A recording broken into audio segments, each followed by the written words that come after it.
Sorry guys, I got interrupted on the video.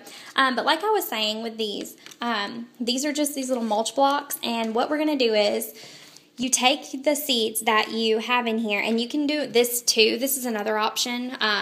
If you wanted to use these little Jiffy pots, which I'll go over in a second. Basically, you're going to take whichever pepper, or like peppers or tomatoes, whatever plant you want. Now, obviously, these two are going to be indoors only, and they're not going to ever be transferred to an outdoor garden.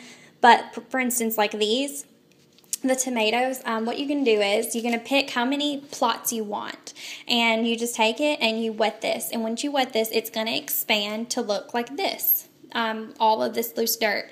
And it's going to be in here, and you can see they're evened out. And what you do is you can use this if you want, or you can transport it on, into something else, another pot or whatever. But basically you just wet this, and then you put your little seeds down in there. It tells you on the package exactly, when to do it and how big it's going to grow, and it tells you how long it takes for it to completely everything. Like, it's completely informative. And as you can see, it says start 6 weeks prior to warm weather. So you want to make sure that we're going to have these ready. They're going to probably be late February, early March, or we may even start it sooner to get these going before we're allowed to transport them outside.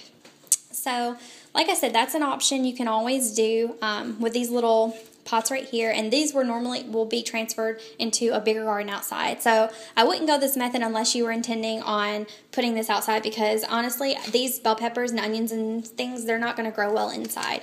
Maybe if you have a huge dining room that's just like basically a green room and it's all windowed, or a sunroom perhaps, but I can't imagine it turning out very well.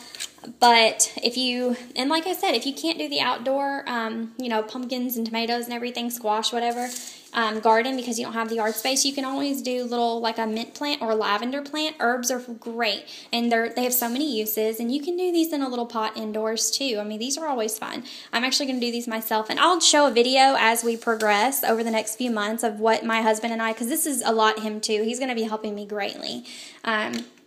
But like I said, that's always, that's an option. If you can't do these, you can always do little herbs or these little dollar pots, like I said, or just flowers. I mean, any of these options work great, and they're all going to give you a taste of the garden life. If you're wanting to do something for spring, but you don't know what, and you don't have the time or the money, that's always a great option.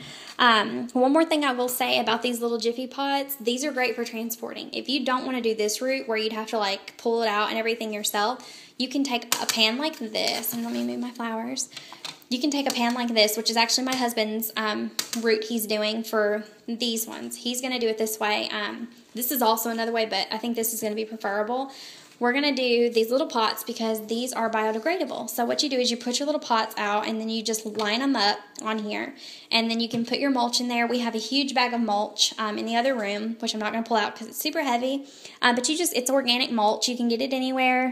You don't have to use organic. We just want it to be the healthiest possible, and we don't want a lot of pesticides and things in it.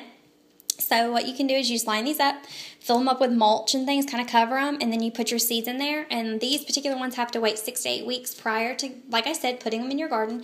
And that's another option that you can do, because, they still have to be in here. But like I said, this isn't permanent. So if you can't transport them, you don't want to break your heart by not being able to, complete it by putting it into a bigger garden or a hanging basket or something of that nature. So yes, that's pretty much it. I just wanted to show you guys kind of what I'm doing for this spring. I'm really excited. I hope you guys are too. And I wish you all luck with your gardens. Bye.